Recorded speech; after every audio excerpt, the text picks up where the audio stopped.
Bonjour tout le monde, ici Marjorie Théodore au micro. Merci de nous suivre sur les ondes de Canal M. Madi Letourneau, notre invitée d'aujourd'hui, est de ces femmes qui, à l'image d'une Jeannette Bertrand, ont encore à dire et surtout à faire, même rendues au grand âge. Madi Letourneau, 91 ans, bien sonné. Elle a commencé sa carrière dans les 20 à 53 ans, une carrière qui se poursuit encore aujourd'hui. Votre petite marchande de vin, c'est son surnom. Elle porte aussi la numérologie dans son être. Pour elle, la science numérique est un guide qu'elle partage généreusement.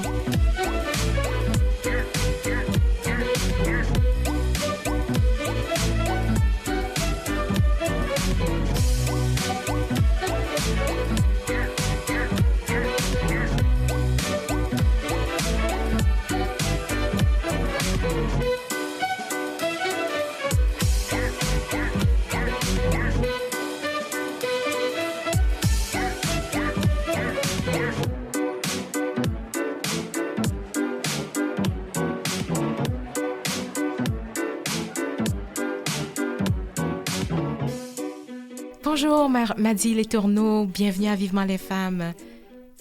Ça va bien aujourd'hui? Oui, bonjour Marjorie. Je sais qu'il y a eu quelques difficultés au niveau de la circulation, mais on t'a avec nous en studio. Merci. Alors, je te remercie aussi d'avoir accepté mon invitation. Je sais que tu n'en as pas fait beaucoup d'émissions, même télé ou non, radiophonique. J'ai jamais voulu être au micro. Exactement, c'est ça. Donc, alors, j'apprécie fortement le fait que tu aies accepté. Et puis, alors, déjà de dire que tu as 91 ans, que tu travailles toujours, ben, pour moi, c'est même plus, on parle même plus de travail à ce moment-là.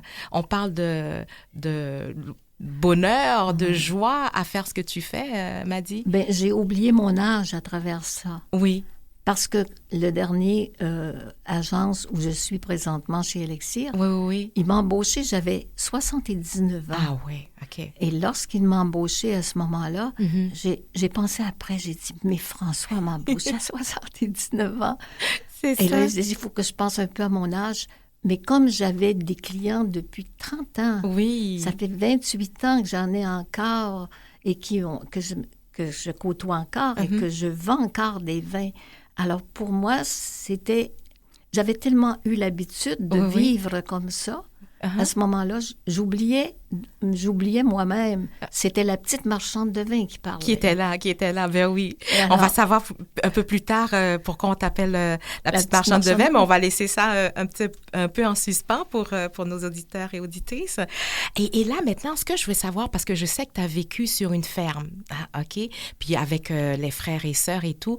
Et dis-moi, comment ça se passait sur la ferme? Mais c'était durant le temps de la guerre. Hein? Oui. Alors, je suis un enfant de la guerre. Et mon père a vendu la maison à Notre-Dame-de-Grâce pour une ferme, à ce moment-là, à Saint-Luc. Okay. Nous sommes arrivés à la ferme à ce moment-là. La maison, il n'y avait pas d'électricité, il n'y avait pas d'eau courante. Et on était 11 enfants. Oh là là, oui. Alors, c'était quand même des années de pauvreté. Et surtout quand on rentrait dans ces villages-là, tous les voisins, tout ça, c'était cousins, cousines, ça s'appartenait. Oui. Alors, on nous appelait les étrangers. Ah oui, OK. Oui, on nous appelait les étrangers.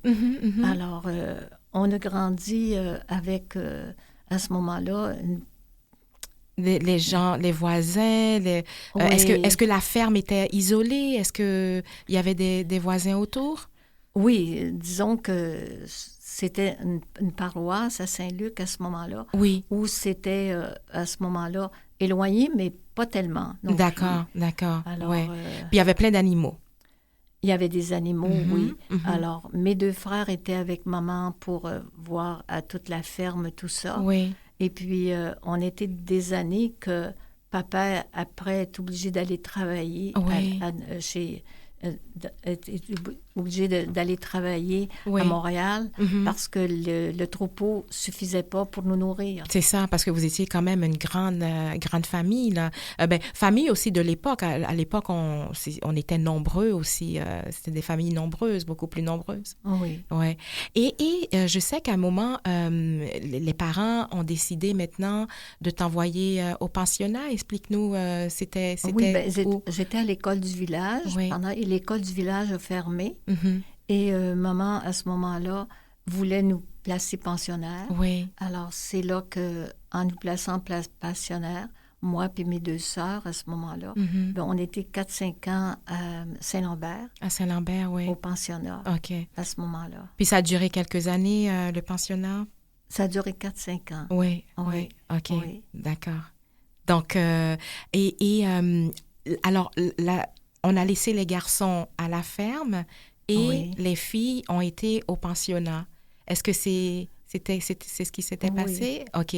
Puis, au pensionnat, c'était quoi à cette époque, la vie de la pension? Bien, c'était que maman, quand elle nous a placés Oui. chez les sœurs du Saint-Nom de Jésus, Mhm. de Jésus à Saint-Lambert, à ce moment-là, elle a fait une entente de paiement pour nous. OK, oui, Et oui. c'est là qu'à ce moment-là, elle vendait les produits de la ferme pour payer notre Pour couvent. payer votre... OK, d'accord. Oui. OK. Alors, Ah, elle vendait les œufs, le poulet, la dinde et Oui. les légumes à ce moment-là. oui, oui, oui. Oui. OK, c'est une belle histoire, une belle histoire.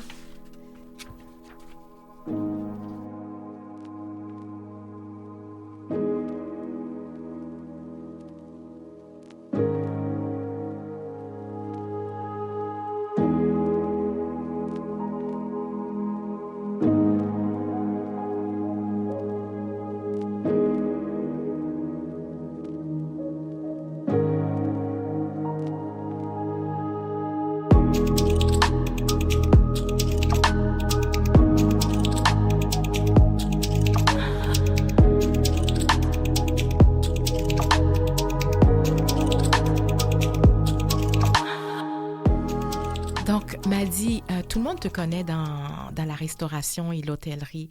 Puis, on te nomme la petite marchande de vin. Pourquoi? Pourquoi que j'ai pris la petite marchande de vin? Parce que lorsque j'ai rentré chez Basile des Hobbes, Oui.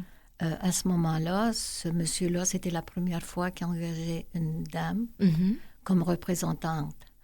Je me trouvais remplacer sa grand-mère qui venait de décéder. OK. Alors, il n'y avait jamais eu de femme dans cette compagnie-là, Mhm. dans cette agence-là. Alors, il m'a demandé à un moment donné, au bout de 2-3 mois, « Ben écoute, il faut que je te fasse des cartes avec représentante. » J'ai dit, « J'aime pas tellement ça, représentante. » Oui. J'ai dit, j'aimerais à ce moment-là, parce que j'avais commencé à suivre des cours de formation Mhm. dans les vins. Alors, il dit, ben, prends le temps, puis choisis ton titre que tu veux. OK. Alors, 2 jours après, parce que j'avais commencé à prendre des cours sur les vins de Bordeaux. Oui. Et j'avais vu qu'il y avait un vieux monsieur qui disait toujours, moi, je suis un petit marchand de vin Mhm. Mhm. dans ma compagnie. Oui.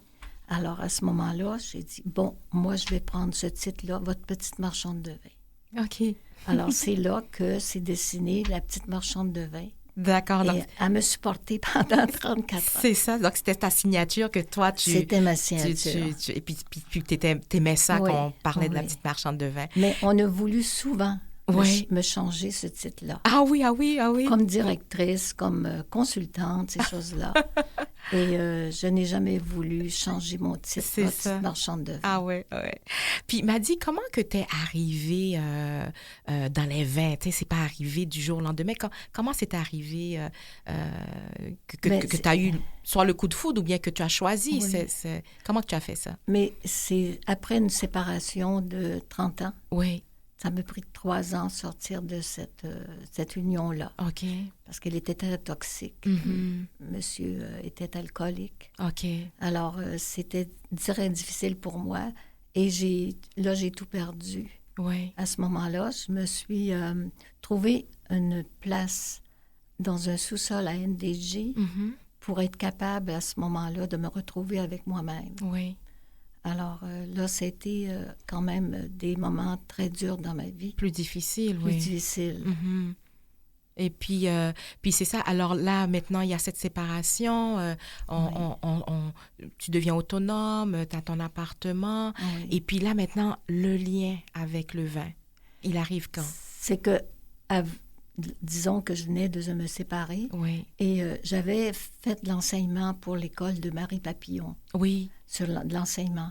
Et puis, à ce moment-là, quand j'ai eu fini, à ce moment-là, je voulais me distraire un petit peu. Alors, j'ai dit à une de mes amies qui était professeure, j'ai dit, il y a un premier salon des vins à Montréal. J'ai dit, ça te tente-tu? J'ai dit, j'aimerais ça. Oui. Qu'on aille visiter ça. Alors, on s'est mis à visiter les kiosques, tout ça. Et puis, à un moment donné, je dis à mon amie Louis, j'ai dit, moi, j'aimerais ça travailler là-dedans. Alors, elle me dit, ben écoute, on va demander à un représentant que là, un kiosque. Alors, je me présente, puis j'ai dit, pardon, monsieur, j'ai dit, est-ce que vous engagez des femmes dans ce domaine-là? Parce qu'il y avait seulement des hommes. Que des hommes, c'est ça, oui, oui. À cette époque-là. Alors là, je lui ai demandé, il dit, écoutez, il dit, regardez, il y a un kiosque en face. Il dit, ça appartient à l'Office des Grands Crus, qui était une agence. Et il dit, demandez-lui à la dame. Puis, il dit, elle cherche justement un représentant, mais il dit, si vous voulez comme représentante, peut-être qu'elle va vous prendre. C'est ça. Elle devait sûrement être la seule femme, m'a dit, dans ce salon, oui. Cette dame-là. Oui, parce qu'elle avait une agence privée sur des importations privées. OK. Alors, à ce moment-là, elle me dit, je me présente. Elle me dit, vous faites quoi dans la vie? Ben, j'ai dit, pour le moment, non, j'ai dit, j'ai pas de travail. Alors, elle dit, écoutez, je cherche une représentante. Alors, elle dit, je vous offre quelque chose. Elle dit, vous pouvez venir demain au kiosque. Comme ça, oui. Oui. Alors, je suis arrivée au kiosque le lendemain. Oui. Au bout d'une heure, j'en pouvais plus. Parce que je regardais toutes les fiches techniques, je regardais les vins, je regardais tout ça. Oui. Et puis, à ce moment-là, elle me dit, après la journée, elle dit, ben écoutez, comment vous avez aimé ça? Ben, j'ai dit, j'ai trouvé ça dur parce que j'ai dit, j'ai pas d'expérience là-dedans. Alors, elle dit, ben écoutez, venez me voir demain à mon bureau à Longueuil. Comme ça, d'accord. Oui. Ben oui. Alors, le lendemain, je me suis présentée chez elle. Et c'est là qu'elle me dit, ben si ça vous intéresse, je vais commencer à vous donner à ce moment-là du travail dans les SAQ, les magasins de la SAQ. De la SAQ. Puis à ce moment-là, m'a dit, c'est qu'elle était la seule femme. Est-ce qu'elle elle agissait comme avec empathie, disons que c'est une autre femme que je vais intégrer, ou bien elle était vraiment que dans son rôle elle était dans son rôle de présidente de son agence, tout simplement. Elle était tellement très sévère avec moi. J'ai travaillé avec elle durant 11 ans, mais j'ai appris. J'apprenais continuellement. Et c'est surtout là qu'elle me dit à un moment donné, parce que je répondais à par téléphone à des importations privées qu'elle avait à vendre. Alors, après ma première expérience là-dedans dans la journée, elle me fait venir à son bureau. Elle me dit, écoutez, elle dit à ce moment-là, elle dit, quand vous parlez au téléphone pour vendre des vins, elle dit, votre prénom, Madeleine Letourneau, ça, c'est trop long. OK. Elle dit, c'est trop long, ça, pour le client. Elle dit, est-ce qu'on peut vous diminuer votre Madeleine? Alors, oui. OK. Donc, et c'est là qu'à ce moment-là, comme quand j'étais jeune, on m'avait toujours appelé Mado. Oui. Alors là, je me suis dit, non, je ne veux pas me faire appeler encore Mado. Non, je ne voulais pas. La grosse Mado, là, c'est là, ça. Alors, je lui ai demandé, j'ai dit, elle dit, j'ai dit, je ne le sais pas réellement. J'ai dit, est-ce que vous... Elle dit, qu'est-ce que vous en dites? Elle dit, si on vous appelleriez, m'a dit. Ah oui. Alors... Et c'est comme ça, m'a dit. Et c'est comme ça que m'a dit. Elle est née, quoi. Elle est née. M'a dit, elle est née. Oui. Alors, C'est ça. Et puis, tout à l'heure, vous avez dit, est-ce que vous êtes resté 11 ans ou 11 mois? J'ai pas trop bien saisi avec cette personne. Vous avez travaillé? J'ai demeuré 11 mois avec 11 elle. mois, c'est ça, 11 mois avec elle. Oui. Donc, 11 mois où... disons que je travaillais sur les magasins de la SAQ à ce moment-là. J'avais pas de clients dans la restauration et l'hôtellerie. C'est ça, d'accord. C'était seulement que je devais me présenter pour vendre ses produits à elle. Oui, OK, d'accord. Donc, ça a été vraiment très formateur pour toi. Oui. C'est ça, c'est ça. Oui. Puis, je sais qu'à une époque, tu as enseigné la culture féminine. Est-ce que c'était pendant ce même mandat ou non, avant? C'est durant ma séparation. OK, d'accord. Pendant les 3 ans de ma séparation, à ce moment-là, j'avais enseigné la culture féminine. OK. C'était des cours de formation qu'on donnait dans une région donnée. Ils faisaient un travail là-dedans. OK, OK. Puis à l'époque, c'était déjà, c'était quelque chose que les femmes prenaient beaucoup, les elle nous donnait un secteur dont, à ce moment-là, qu'elle me disait, elle faisait la publicité. Oui. Et puis, à ce moment-là, les gens se présentaient. Alors, le premier soir, à ce moment-là, ma région était l'auberge des gouverneurs à Saint-Hyacinthe. OK. Ou à l'hôtel, j'avais une salle et je pouvais, à ce moment-là, donner cette formation. Oui. Donc, à toutes les semaines, je donnais un cours, par exemple, sur ce que l'avocat peut faire pour les femmes. Ah, d'accord. Les séparations, des cours de vin, des cours de maintien. Okay. Alors, durant une période de 2 mois, 3 mois, et il fallait que je finisse toujours par un défilé de mode. Ah oui, d'accord. Oui. Okay. Alors, il fallait que je fasse les magasins à ce moment-là pour pouvoir habiller mes élèves. Oui. Et je faisais un défilé de mode à la fin. Oui. Ah, ben c'est bien. Donc, est-ce qu'on peut dire que tu étais déjà féministe à ce moment-là, de te prendre en main après la séparation, d'aller vers un travail? Tu étais vraiment déjà dans le fait que tu sois femme et tu voulais devenir autonome. Exact. Je cherchais toujours à ce moment-là et c'est la raison pour laquelle elle, quand j'avais été à ses cours de personnalité, on avait eu un défilé de mode, puis elle me dit après avoir fini ce défilé de mode-là, elle me dit j'aimerais ça t'engager comme professeur. Alors, c'est là qu'elle me dit je vais te faire suivre un cours de mannequin. Ah oui, OK. J'avais 48 ans, je me disais c'est pas possible, là, je suivrai pas un cours de mannequin. Puis là, c'est qui disait ça? C'est l'agence. L'agence, qui voulait... Oui, l'agence Marie Papillon. Marie Papillon, d'accord. Qui demandait aussi que tu suis un cours de mannequinat. Oui, OK. Oui, pour donner cette formation-là. Ah, d'accord. Alors, j'ai sauté un peu du coq-à-l'âne. Oui. Mais c'est ça. Donc, c'est la même personne qui demandait justement ça. Donc, que tu sois presque parfaite dans tout. Exactement. Alors, à cette époque, on sait que c'était la gente masculine, c'était un domaine réservé aux hommes. Est-ce que ça a changé depuis, selon toi, puisque tu évolues encore dans le milieu? Ça a pris beaucoup de temps avant que... J'étais pendant plusieurs années que c'était plutôt des hommes qui étaient là-dedans. Oui. Mais comme j'ai pas demeuré avec... parce que j'ai fait avec M. Hobbs. Oui, à ce moment-là, j'ai fait 2 ans avec M. Hobbs. Alors, et c'est là que j'ai suivi ma formation à ce moment-là avec les écoles. C'est ça. Donc, ça, pour toi, ça a changé un peu le paysage actuel. Si on parle de nos jours, il y a beaucoup de femmes maintenant. On retrouve beaucoup de femmes là-dedans. Oui. OK. Parfait. Merci.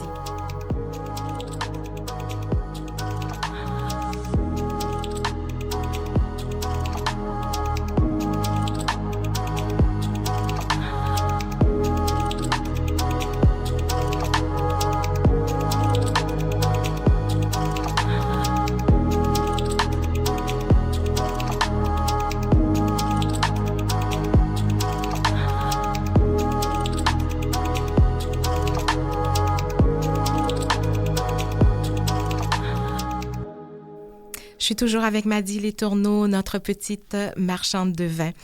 Alors, Maddy, la numérologie t'habite, OK? Donc, puisque j'ai vu aussi, la numérologie, c'est la science des nombres. Alors, je sais que tu dis toujours, chaque fois que tu vois un chiffre, ça t'interpelle, puis tu dois déjà faire les calculs dans ta tête et tout. Alors, à quel moment tu es rentrée en contact avec la numérologie? Quand j'ai eu ma séparation, puis que je me suis en allée dans un sous-sol parce que j'ai perdu ma maison à Longueuil, où j'avais 3 étages, le statut social, tout ça dans la ville, mes deux enfants. Et puis là, je me suis retrouvée du jour au lendemain devant moi-même. Alors, et c'est une de mes sœurs qui était agent d'immeuble à ce moment-là, qui avait un sous-sol à NDG, où j'étais venue au monde. Ah oui, c'est vrai, oui, tout à fait. Et puis, à ce moment-là, j'ai demeuré dans un sous-sol où, à ce moment-là, j'ai été obligée de vendre mes bijoux. J'ai vendu mes meubles pour être capable de m'acheter une cuisse de poulet à tous les jours avec une pinte de lait. Et c'est là que j'ai commencé, quand j'avais la presse devant moi, j'essayais de rentrer dans les vins. Et c'est là qu'à ce moment-là que j'ai trouvé Basile D. Hobbs, pour laquelle j'étais embauchée. Que tu avais été embauchée, OK. Et puis... Alors, ensuite, c'est ça, puis la numérologie... Alors là, j'avais pas de téléphone, j'avais pas de téléphone. J'avais un téléphone portatif, mais j'avais pas de radio, j'avais pas de télévision. Et puis, à ce moment-là, j'ai commencé... quand il me donnait une adresse pour aller me présenter dans ses bureaux, je voyais ma date de naissance, je voyais l'adresse qu'il y avait, que c'était un 11. À chaque fois je faisais quelque chose, c'était le nombre, le chiffre dans le temps, là, qui m'interpellait tout le temps. Et à un moment donné, je me suis dit, coudonc, je fais une dépression, ça n'a pas de bon sens. Alors, c'est là qu'à ce moment-là, j'ai consulté une voyante. Puis, c'est là qu'elle me dit, t'as un don, en voulant dire, tu es 7e de la famille. Alors, elle dit, t'as un don, et elle dit, tu vas toujours te diriger à ce moment-là vers, à ce moment-là, les nombres. La numérologie, ça existe. Et c'est là que quand elle m'a dit ça, j'ai dit, bon, je vais aller à une bibliothèque sur Laurier, la bibliothèque Hermès. Et là, j'ai commencé à regarder pour des livres. J'ai dit, je vais apprendre. Et quand à ce moment-là, la propriétaire me dit, écoutez, madame, elle dit, regardez les livres, je ne peux pas vous suggérer. Et là, je pensais à mon portefeuille que je n'avais pas d'argent. Alors, je me suis dit, bon, c'est pas pour moi ça. Je reviendrai plus tard m'acheter un livre. Et j'ai resté comme ça. Et puis, à un moment donné, il y a une journaliste qui m'appelle et elle me dit, je m'en vais pour la fin de semaine. J'ai vu que vous étiez représentante pour Basile D. Hobbs à ce moment-là. Elle dit, si vous voulez, elle dit, on va faire une sortie ensemble. Et quand je suis arrivée dans la voiture, elle me dit, vous savez, elle dit, vous appelez Madeleine? J'ai dit oui.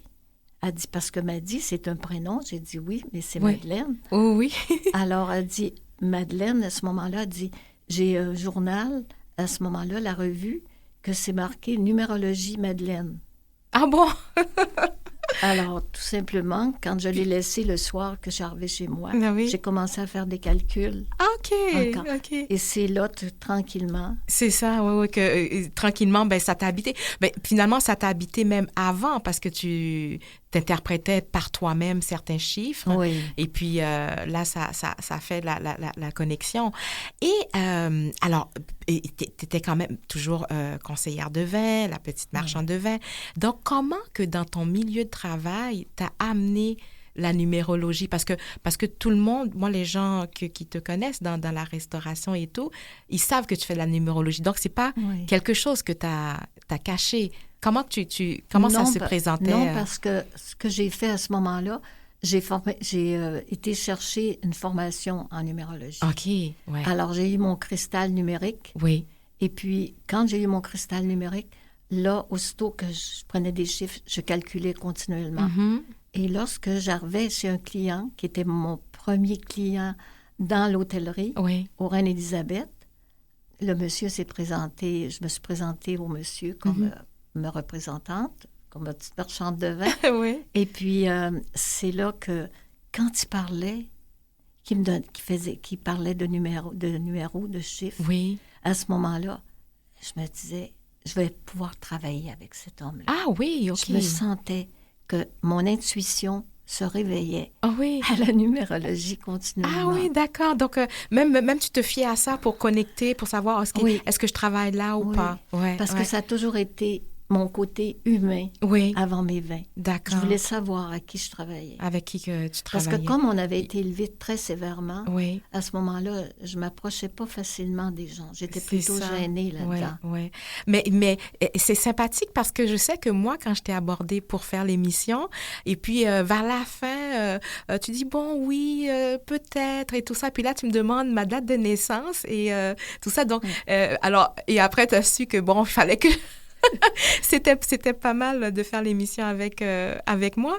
Mais est-ce que les gens qui te côtoient, est-ce qu'ils sont aussi ouverts? Moi, je suis ouverte à ça. Donc, je dis, ah, ben super, m'a dit, donc c'est confirmé. Est-ce que les gens avec qui tu travailles, que tu vas avoir, ils sont aussi ouverts à la numérologie? Mais tu sais qu'avec les années, Oui, avec tous ceux que j'ai faits, j'en ai fait des milliers oui. à ce moment-là, Mhm. pour, à ce moment-là, aller développer l'intuition. C'est pas juste le nombre. C'est ça. C'est que le nombre est en nous. Mhm. C'est une science à ce moment-là Mhm. qu'on doit de plus en plus Oui, cultiver, oui. apprendre Mhm. à ce moment-là. Oui. Parce que ce sont des vibrations cosmiques. Mhm. C'est des vibrations. On ne changera jamais son prénom, qui est l'âme. On ne changera jamais le nom, qui est l'hérédité. Oui. On ne changera jamais ma date, mon mois, mon année. En effet. Pourquoi? Pourquoi que j'ai ça? Mhm. Alors, c'est ça que j'ai développé Oui. de moi-même. Mhm. Parce que je dis tout le temps, j'ai grandi avec mes souffrances. Oui, oui, oui. Parce que quand je faisais de la présentation, personne ne me connaît Mhm. à ce Mhm. moment-là. Oui, oui, oui. Intéressant. Oui, donc, alors, m'a dit, comment s'exerce la numérologie? Comment, c'est quoi? Comment on procède? Bien, disons que quand à ce moment-là, que je fais une consultation Oui, pour quelqu'un, oui. alors à ce moment-là, je demande tout le temps le nom, Mhm. le prénom, Mhm. qui est l'âme, le nom qui est l'hérédité Oui. et la date de naissance, Oui, pour aller chercher la totalité. Parce que la numérologie, c'est 1 à 9, oui. des vibrations supérieures qui sont 11, 22, 33, dans les vibrations supérieures. Mhm. Alors, quand on sait ce que c'est un 1, Oui, qui est une direction 1-2, qui ce sont des émotions, l'association, le 3, à ce moment-là, qui est la communication, OK. et qu'on va jusqu'à 9, on développe réellement notre intuition. Mhm. Oui.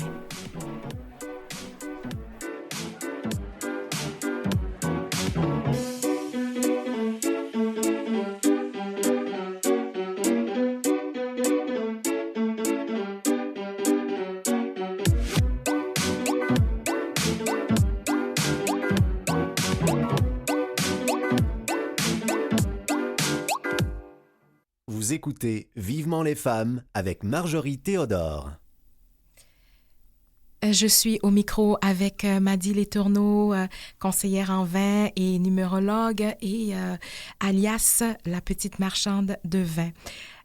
Mady, on a parlé de numérologie, puis il y a quelque chose que tu dis souvent, tu dis que je partirai pas de cette planète sans avoir mon école de numérologie. C'est quand même assez fort, ça veut dire que tu habites ça. Et c'est encore quelque chose que tu veux Mais faire? c'est quand même une science à ce moment-là Mhm. qui éveille la personne à Oui. ce moment-là avec... Bon, si on part à ce moment-là, on est équilibré. Hein? Oui. On a les deux côtés yin et yang Oui. de soi-même. Alors, le yin, c'est le côté gauche du cerveau, qui est la logique, l'intellect, la raison. Et sur le côté droit, à ce moment-là, c'est le cœur, c'est l'âme, c'est l'esprit et c'est l'intuition. Oui. Et la seule façon d'aller chercher son équilibre avec nos cycles de vie, à ce moment-là, qui est notre âge, Oui. on change à tous les ans, on évolue, Mhm. à ce moment-là, c'est par la pensée. Tout ce que je pense est enregistré dans mes mémoires. D'accord. Alors, c'est pour la raison que quand je fais une consultation, je vais aller chercher à ce moment-là chez la personne les 9 mois elle a vécu dans le ventre de sa mère. Ah oui, d'accord. C'est là qu'on commence, OK. à ce moment-là, à comprendre que l'âme est arrivée sur la terre, a été chercher son corps physique. Mhm. Mon premier mariage, c'est mon âme avec mon corps physique. Mhm. Alors, et pour évoluer à ce moment-là, il faut comprendre à ce moment-là que Oui. l'intuition, c'est elle qui s'éveille en nous, Oui. en autant qu'on est toujours quand même positif. Oui, oui, oui. Si j'ai des craintes, j'ai des peurs, je suis dans ma logique. Mhm. Si à ce moment-là, je lâche prise, puis je dis, c'est pas grave, je vais passer à travers ça. Mhm. Et j'accepte et j'enlève mes craintes, mes peurs. Oui. L'intuition s'éveille à ce moment-là, D'accord. continuellement chez la personne. Et elle peut traverser à ce moment-là ces moments karmiques, la vie. Oui, oui. Parce que si on croit à la réincarnation, on a déjà un bagage quand on arrive ici. Ici, oui, oui. Et durant les 9 mois de grossesse de ma mère, tout ce qu'elle a vécu durant ma grossesse, c'est logé dans ma mémoire. Et c'est comme ça que je commence avec ces 2 personnes-là, génétiques, Oui. à ce moment-là, pour refaire ma vie karmique. Mhm. Très intéressant, m'a dit. Puis tu maîtrises cette science depuis des années que... Oui, ben, que- j'ai travaillé beaucoup sur moi. Oui. Et c'est pour ça qu'il y avait une voyante qui m'a dit, elle dit, tu as guéri ton âme, alors tu vas vouloir toujours guérir l'âme des autres. L'âme des autres à travers cette science. Oui. Ouais, ouais. Et là, je sais que tu as une arrière-petite-fille, je crois, qui est intéressée à la Oui. numérologie. Ben, c'est que quand elles viennent chez moi, Oui. parce que j'ai 5 petits-enfants Mhm. et j'ai 5 Ah, arrière-petits-enfants. OK. OK. Et Maë et Lily, c'est mes arrière-petits-enfants. Oui, oui, oui, d'accord. Rendus à 11 ans, 12 ans, 13 ans. Et surtout Maë, Mhm. je vois qu'elle est quand même très, très spirituelle. Oui. Parce que les enfants d'aujourd'hui, c'est des enfants de l'ère du Verseau. OK. Alors, ils ont quelque chose intérieurement que nous, on n'aura jamais. Mhm. Ah bon, ben, moi, j'apprends ça, là. Oui. Et déjà, elle a quel âge, Maë? Maë, elle est rendue à 12-13 ans. 12-13 ans, puis puis, il y a déjà ce goût pour la ben, numérologie? C'est que c'est moi, quand ils viennent chez moi, Oui. à ce moment-là, j'ai commencé à leur dire, ben là, t'écris ton prénom, Uh-huh. puis là, on calcule. Tu as OK. 26 lettres, tu as 26 chiffres. OK. Alors, le A, c'est un 1, le B, c'est un 2, Mhm. à ce moment-là. Puis là, les enfants aiment ça, calculer. Ben oui, c'est vrai. Dès que c'est pas à l'école, ils aiment oui. ça. Oui. Ben oui. Et puis, et en plus, puis je prends un peu de temps pour en parler aussi, parce que je sais que c'est cette science-là qui t'a amené même aux Nations Unies. Tu sais, on parle de numérologie, puis Nations Unies, c'est peut-être deux Oui. mondes différents, mais quand même, tu as été là. Ben, j'avais une de mes amies, ça a toujours été par des contacts. Oui. Il n'y a pas de hasard dans la vie. Oui, oui. Et c'est par un contact d'une de mes amies, qui est Marlène Tremblay, qui était la secrétaire de Thérèse Paquet-Sévigny, qui était ambassadeur pour le Canada. Mhm. Et quand elle était rendue à New York, parce que je faisais toujours la numérologie avec elle, Oui, alors elle me dit, Madame Sévigny voudrait te voir. oui, oui. Alors c'est là que j'ai commencé à voyager Oui. et à faire des consultations aux Nations Unies. Ah oui, en À ce numérologie. moment-là, en Oui. numérologie. Je descendais une fois par mois. Oui, oui, Et oui. j'avais un interprète pour ceux qui étaient... Parlaient d'autres langues et tout ça. Langues, oui. Donc, tu Ouais. étais devenue, Maddy Les Tourneaux, l'international aussi, parce que ça t'a permis de voyager et Ouais. tout. Mais c'est vraiment extraordinaire. Est-ce que, donc, dans tout ça, quand maintenant, on revient un peu à ton rôle en tant que la petite marchande de vin. Donc, quand tu allais chez les clients pour leur proposer, Oui. ça t'animait, ça. C'était le contact que Oui. tu établissais comme ça. Ben, la minute que j'avais un client, quand Oui. je voyais qu'à ce moment-là, c'était un sommelier, Oui. à ce moment-là, ou un directeur d'hôtel, parce que Mhm. j'ai encore des contacts. Je les appelle mes vieux chums parce que ça fait 28 ans qu'on se connaît à ce moment-là. Alors, je demandais tout le temps, tu ta carte? Oui. Tu me donnes ta carte, puis tu me donnes ta date de naissance. Qu'est-ce que tu fais avec ça? Je disais, ben, écoute, c'est de la numérologie. À ce moment-là, je vais te préparer ça. Oui, oui. Alors, c'est là que j'en ai Puis, fait. c'était ta façon très sympathique de rentrer en contact. Donc, un beau lien relationnel aussi s'installait avec... Moi, je dis toujours, c'était mon contact avec la personne, le contact humain que nous avons besoin dans ce métier-là. Ah oui, tout à fait. Et avec ce contact humain-là, après ça, j'avais pas de difficulté à parler des vins, tout ça, parce que je me sentais en confiance avec la personne. Je comprends, à ce moment-là. je comprends.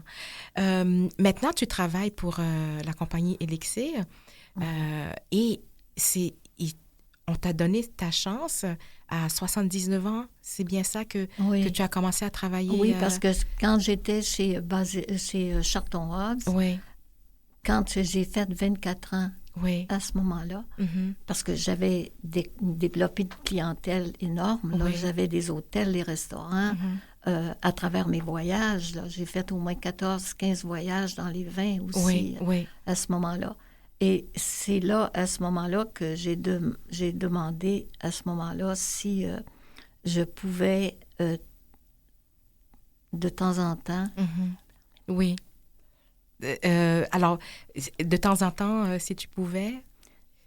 Si je pouvais, à ce moment-là, faire quelque chose là-dedans. Oui. Et puis... Alors, à 79 ans, ils t'ont donné ta chance à Elixir. Chez Elixir, c'est ça. Et puis, maintenant, tu as commencé à travailler pour eux. Et puis, qu'est-ce qui fait qu'à 79 ans, tu avais encore envie de t'accepter de travailler? Parce que tu aurais déjà pu prendre ta retraite. Oui, mais je n'ai jamais pensé retraite parce que mon travail était devenu comme une responsabilité à ce moment-là. Et c'était seulement qu'un plaisir à ce moment-là de me présenter et de développer ce que j'ai développé avec les 16 galas. Oui, c'est ça. Mes exactement, galas à ce moment-là. Oui, tout à fait. C'est par la rencontre de Mme Françoise Keller, qui était à la presse et qui était venue à une de mes dégustations. Et elle me dit à ce moment-là, écoute, ça serait intéressant. Il y a des galas qui se passent à Montréal. Tu connais tout le monde. Ben oui. Et c'est là à ce moment-là que j'ai commencé. Que tu as commencé à organiser les 17 galas. On va en parler tout à l'heure. Oui.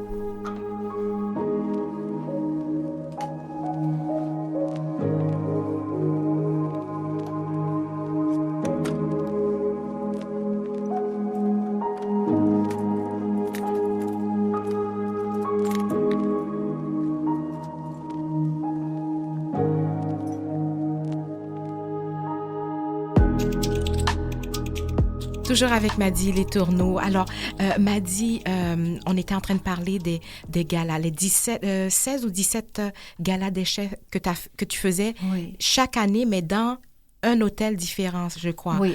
Puis, comment que c'est arrivé, ça? Mais c'est pour la raison que Mme Keller me dit ça serait intéressant qu'on fasse des galas. Et en même temps, à ce moment-là, mon patron, basé de M. Hobbs, m'avait demandé à ce moment-là, parce qu'on avait fusionné avec Charton Hobbs. De Basile des Hobbs, on a fusionné avec Charton Hobbs. Et quand on a fusionné, à ce moment-là, Howard me dit, à un moment donné, il dit, il y a un gala qui se fait pour la capitale, ça veut dire pour le monde entier. Il y a des galas qui se fait pour tous les chefs cuisiniers, des gens importants. Alors, ce gala-là a eu lieu à Montréal. Et c'est là qu'à ce moment-là, Howard et Mme Keller m'ont dit, on commence un gala. Et Charton Hobbs était d'accord qu'on a commencé un gala. Je l'ai fait à tous les ans et c'était pour réunir les chefs cuisiniers. OK. Les grands chefs ou même si des chefs... Tous les chefs Montréal. Tous les chefs. chefs Montréal. Alors, c'est pour la raison que en prenant cette responsabilité-là, j'avais besoin d'un conseil d'organisation, puis un conseil d'élection aussi. Parce qu'on nommait une étoile à tous les ans. Ah, d'accord. OK, ouais. Et c'est là que le premier gala que j'ai fait, Oui. il y avait 24 chefs, tout simplement. Ah, OK. Et que je me suis retrouvée avec les années à ce moment-là, jusqu'à 77 chefs Oh, présents. OK, quand même. Qui étaient à l'Intercontinental dans les C'est boîtes. ça. C'était magnifique. Et est-ce que ça dépassait le Canada? Il y avait des chefs d'ailleurs? Non, c'était... OK. non, c'était seulement que les chefs cuisiniers Montréal. Parce que le premier que j'avais contacté, qui était Jean-Pierre Curtat du Casino de Montréal, j'en avais parlé le premier parce que je devenais très amie avec les chefs dans les hôtels. Et puis, il m'avait dit, regarde, il dit, il n'y a jamais personne qui a pensé à nous unir. Il dit, on ne se connaît pas, Montréal. Oui. On ne se connaît pas. Il dit, ça serait intéressant qu'on ait un gala. Oui. Alors, ce gala-là, quand on ouvrait le cocktail au début du gala, il y avait une salle où c'était seulement que les chefs et il y avait toujours du champagne. Ah oui, OK. Ouais. Le public avait du Prosecco ou du Mousseux, mais les chefs avaient leur verre de champagne. Et c'est là qu'ils se sont rencontrés et à ce moment-là. Et j'exigeais toujours la toque blanche. Ah oui! La jaquette blanche. Oui. À ce moment-là. C'était important. C'était important. C'est pour ça que j'ai des albums et j'ai des photos à ce moment-là de grands chefs. De grands chefs, oui. Et Madi, j'ose te demander, quand on travaille dans le vin, OK, comment est sa propre consommation de vin? Comment résister à toute cette dégustation et tout ça? Quand j'ai commencé mes cours, mes formations avec M. Roiseux, qui était l'un des premiers à ce moment-là, j'avais de la difficulté à donner réellement. Je me dis tout le temps, comment ça se fait que j'ai pas tout de suite les arômes de ce que je voulais? Oui. J'apprenais. Et j'avais toujours cette difficulté-là. Donc, à différencier au niveau de la bouche? Oui, OK. Oui, au niveau des papilles à ce moment-là. Et je ne voulais pas que ça paraisse devant personne. Je comprends. Parce que je voulais garder ma place. Oui. Mais à ce moment-là, quand j'ai visité les vignobles, quand j'étais en France, quand j'étais à Bordeaux, à Bourgogne, visiter tous ces vignobles-là, à ce moment-là, c'est là que, à ce moment-là, quand je revenais ici, j'avais une histoire à raconter. Oui. C'est ce qui est important pour moi, de parler du terroir, de parler du château que je représentais à ce moment-là, des personnes qui s'occupaient de ça. Donc après, tu as pu avec, comme tous les grands, découvrir avec la bouche et tout. Puis comment qu'on peut rester loin puis ne pas être dans l'excès dans la consommation? Comme je suis née dans la restauration, parce que chez nous, à ce moment-là, sur la ferme, on est devenu avec un restaurant. Là. On avait un restaurant de la ferme Saint-Luc. Là. Déjà, il y a eu un restaurant. Et puis, à ce moment-là, quand j'ai commencé là-dedans, à ce moment-là, de ce restaurant-là, il n'y avait pratiquement pas de vin dans ce moment-là. Oui, en effet. Et puis, on était habitués, puis je suis bien gourmande, mais j'aime le bon vin. Mais à ce moment-là, je me disais tout le temps, non, moi, c'était le respect du vin, le respect de la vigne. Et je me devais, parce que dans ce métier-là, j'en ai vu plusieurs à ce moment-là qui se sont perdus à travers ça. Tout à fait, j'en parce doute que pas. c'est facile de devenir alcoolique à ce moment-là. Oui. Parce qu'on a le choix. Hein. Voilà, exactement. Donc, j'ai jamais pensé plus que mon verre de vin, c'est accompagné d'un plat. D'un plat, exactement. L'accord 20 mai, je l'avais appris. Alors, à ce moment-là, c'est comme ça que je venais à bout de se contrôler. De savourer. De savourer. Savourer. Oui, parce qu'à un moment donné, on ne savoure plus. Lorsqu'on tombe dans l'alcoolisme, on ne savoure plus. Exactement. Donc, alors, tu es toujours resté dans la dégustation puis de retrouver toutes ces saveurs. Madi, tu sais, on fait le tour un peu de ta vie. Maintenant, tu arrives à vouloir écrire ta biographie. Tu travailles avec Hélène André-Bizier, qui est une historienne réputée. Puis ça, l'idée d'écrire ta biographie, c'est arrivé comment? Tu Pourquoi tu en as eu envie? Ça fait 2-3 ans que je me disais, j'ai tellement eu la chance de rencontrer mes clients, puis que ça a toujours duré. Et c'était comme un plaisir. Je me levais le matin, je partais de chez moi, j'allais déjeuner au Ritz. Le soir, je finissais dans un autre bar d'hôtel. J'ai jamais pensé... À ce moment-là, c'était du bonheur pour moi que je vivais. Alors, je me voyais pas, à ce moment-là, terminer... d'une façon, à ce moment-là, dire que c'est ma retraite. Oui, je comprends. Oui. Et donc, alors, tu veux poursuivre ça à l'intérieur d'un livre pour laisser ça aussi pour les générations futures, pour les gens, créer un impact, c'est ça? Bien, c'est pour montrer aussi à la femme que quand, à ce moment-là, on se prend réellement en main. Oui. Tu sais, il y en a qui souffrent dans des mariages, dans des unions, tout ça.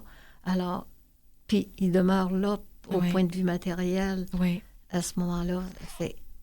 Moi, comme j'avais sorti de ça, puis que je m'étais pris par moi-même, à ce moment-là, je voulais continuer à voir le monde, à partager à ce moment-là ma science. Puis d'être une source d'inspiration pour les femmes aussi qui veulent... justement, se prendre en main, l'autonomie, surtout que toi, tu l'as fait à une époque où c'était encore plus difficile donc, que notre époque. Donc, et la rencontre avec Hélène André Bizier, elle a été référée ou c'est quelqu'un que tu connaissais déjà? Bien, je la connaissais parce qu'elle était sur ma route continuellement, parce qu'Hélène André Bizier, elle a toujours écrit pour la restauration de très, très beaux livres à ce moment-là.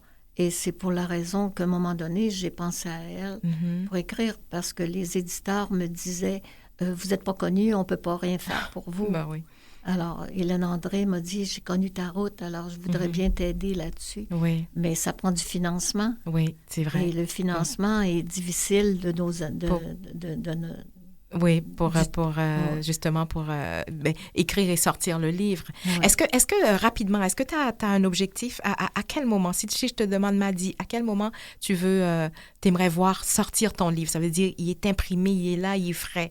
Moi, d'après moi, si la numérologie est bonne pour tout le monde, elle est bonne pour moi aussi. Oui, sans aucun doute. C'est pour ça que je te pose la question. Et à ce moment-là, je voudrais, en 1925, à la fin de l'année. En 2025. 2025, oui. 2025, à ce moment-là, à la fin de l'année, le mois de novembre, à ce moment-là, sortir mon livre. Et puis faire ton grand lancement. Mon grand lancement. C'est un rendez-vous. Et le grand lancement va être le dernier gala que je vais faire. Oui. Et ça sera au Reine-Élisabeth. Déjà? C'est tout dans ma tête. Tout est dans ta tête. Alors, c'est un rendez-vous à ne pas manquer en novembre 2025 avec Madi.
Toujours avec Madi Letourneau, alias la petite marchande de vin.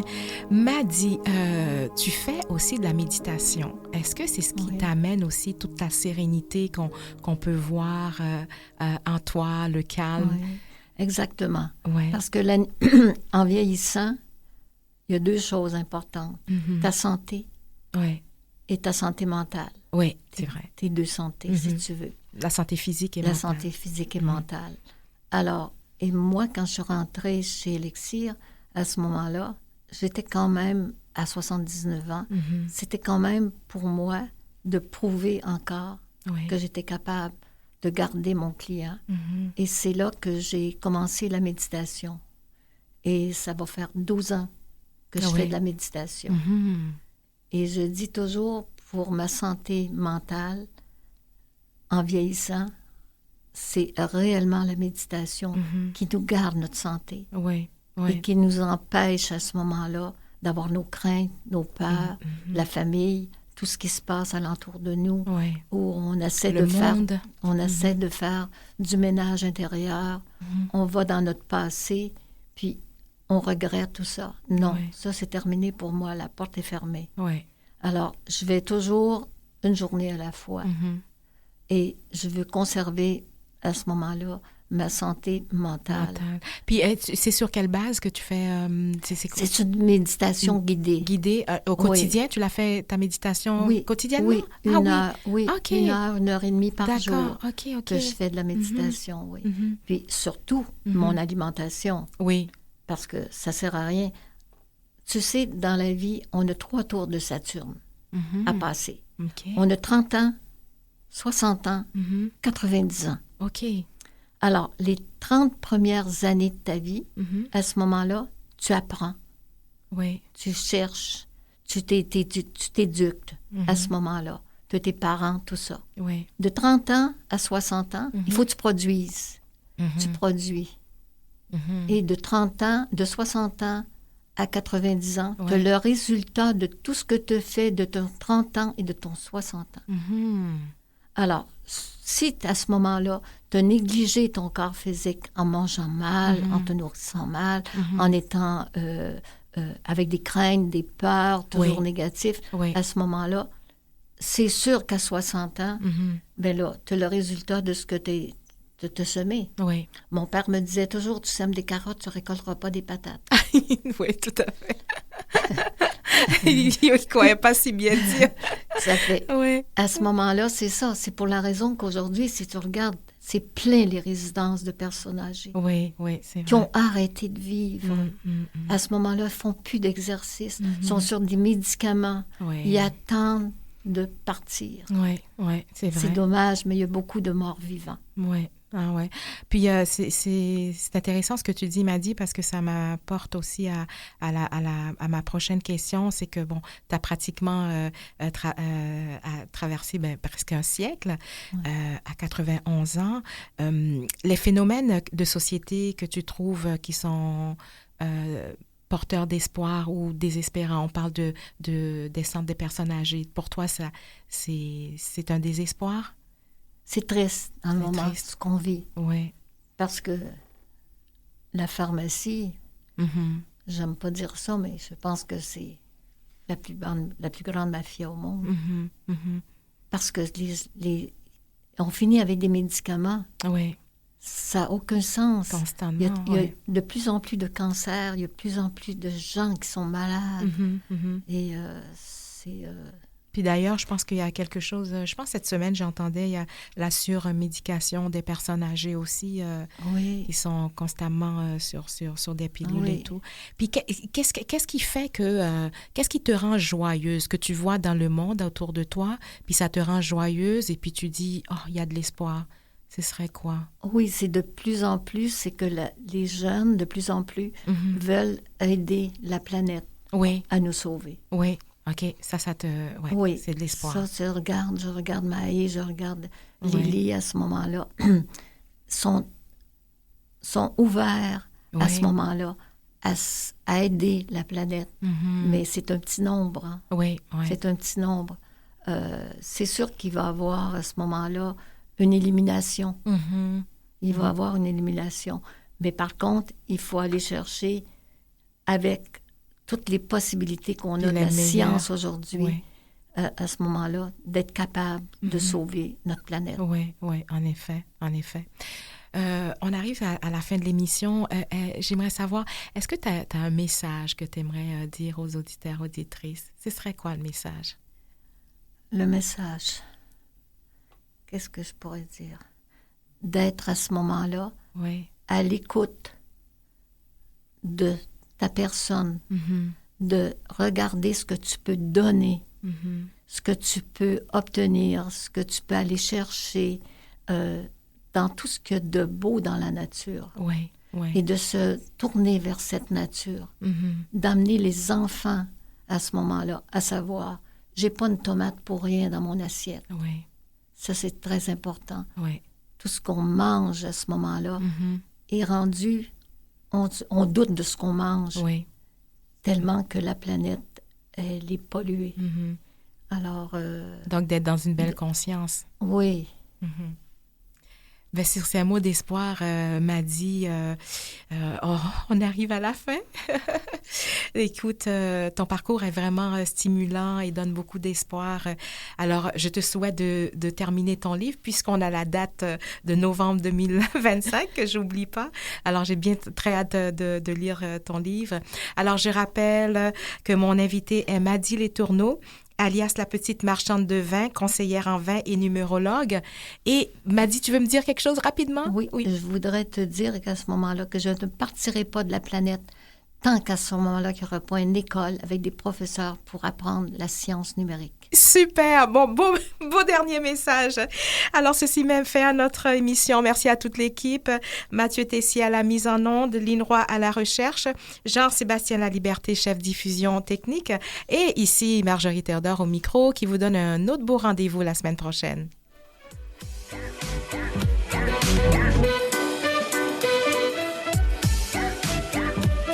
Yeah.